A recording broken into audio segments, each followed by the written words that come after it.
berkafan yang ada itu pinten Pak? Biasanya kain itu paling pol biasanya 90 lebarnya 90 ya 90 cm gitu.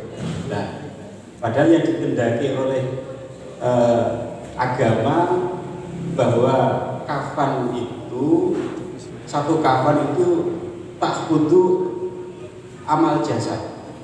Kafan yang bisa menutupi semua anggota badan. Nah, kalau hanya 90 cm ini tidak akan sampai ya. Pemane yang lemu. Ya. Nah, makanya biasaan dari yang itu Mbak Mutin itu biasanya ya langsung dijahit. Sajane cara bulan sunane mono ya ora usah jahitan. Tapi nggih mboten wonten golek kain sing lebare niku 2 meter langsung mboten wonten ya. Mesti paling tol wis 90 cm. Makanya dijahit. Itu untuk kain kafan yang nanti akan digunakan menutupi mayit. Kemudian kain kafan yang disunahkan itu adalah berwarna putih, ya. Berwarna putih. Walaupun warna yang lain sebenarnya boleh, gitu. Misalnya warna hijau atau mungkin ono diplomatik, misalnya dengan kain batik, ya. Itu tetap nopo saja, tapi umur tapi tetap ansal. Kain hijau ya ansal, tapi nanti dikhawatirkan itu dan bisa kono lontong. Nah, itu ya repot gitu. Makanya kain yang disunahkan yang digunakan untuk kafan itu adalah kain yang berwarna putih. Tapi juga ada dalil hadisnya karena memang sebaik-baiknya pakaian itu adalah pakaian putih. Makanya Rasulullah ketika orang mati maka itu sudah disunahkan untuk menggunakan kain putih. Terus ada 4 macam hak dalam kafan. Ini yang perlu kita ketahui, ada 4 hak dalam kafan itu. Yang pertama hak Allah, yaitu kafan yang hanya menutupi aurat. Kafan yang hanya menutupi aurat. Ketika masih hidup, orang laki-laki itu adalah auratnya ma baina surah wa rukbah. Kemudian untuk orang perempuan adalah jamin badan.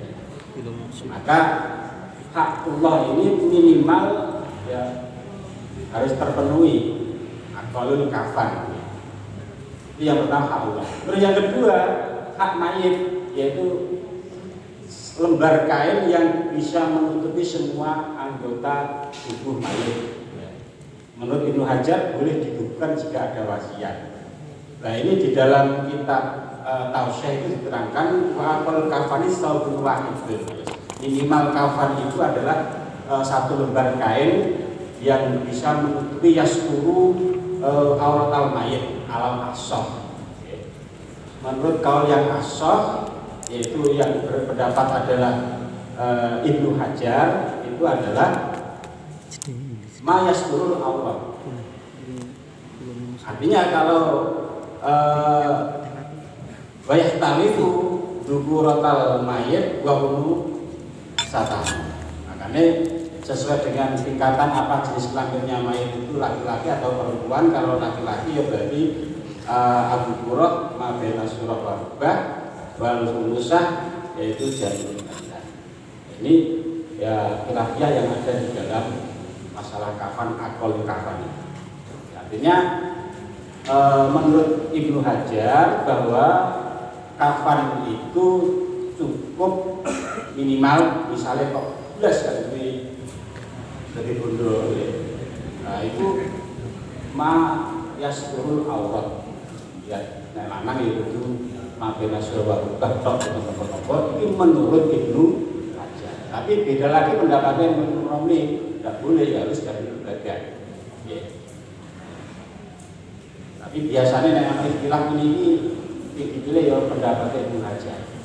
Karena ketika terjadi perselisihan antara Imam Romli dan Ibnu Hajar itu ya yang dipilih adalah pendapatnya Ibnu Hajar Al-Haytami.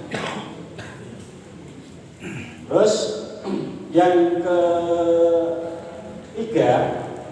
ketiga adalah hak orang yang menghutangi mayit. Nah, ini juga perlu kita ketahui ya, agar bahwasannya mayit ini apakah masih punya tanggungan hutang kepada orang lain, sehingga itu juga mempengaruhi terhadap kain kafan yang digunakan. Utangnya akeh misalnya ya, sampai ngenteni badannya kok kain kafane telu. Itu umpamane sing ngutangi ora oleh, tidak boleh, haram boleh ngafani dengan 3 lapis.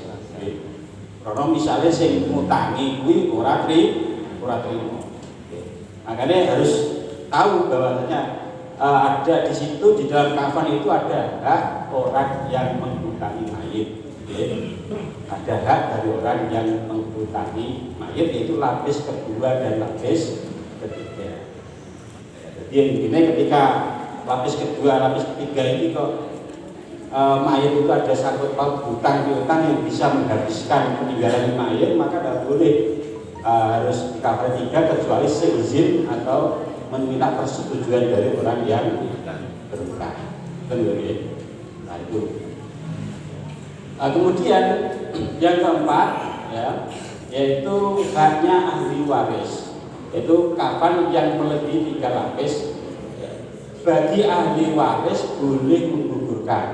Ini maksudnya begini, di dalam mengkafani mayit itu bagaimanapun kondisi atau keadaan pirkai mayit, ini tetap maksimal itu adalah 3 lapis.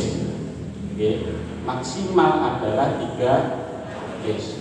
Betul kok misalnya orangnya sugih terus dilapisi 11, ini tenang saja. Bisa dilapisi, uang sugih ya. Nah, terus ahli warisnya ngomong itu tak apa, itu namanya untuk isrof. Tenang saja, cukup kain kafan itu perlu lapis cukup. Gitu. Makanya di sini ada hak kanggone ahli waris untuk menggugurkan itu kain kafan yang lebih dari 3 lapis. Nah itu tentang kafan.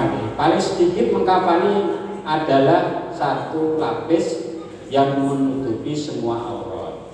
Makanya ketika dengan misalnya tidak di nopo itu ngafani mayit kok orang yang jahitan, orang pernah sempat dijahit, berarti 2 kain itu ditumpuk dari siji untuk dilebarno kan, untuk dilebarno. Nah, yang bisa menutup mayit itu dihitung satu lapis.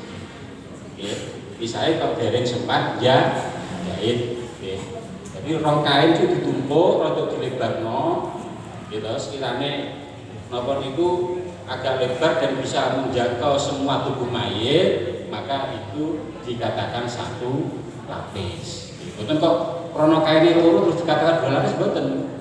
Krono siji gak ngatasi tapi nek loro itu ngatasi berarti nopo ya 1 lapis itulah 2 dijadikan 1 itu namanya juga 1 lapis.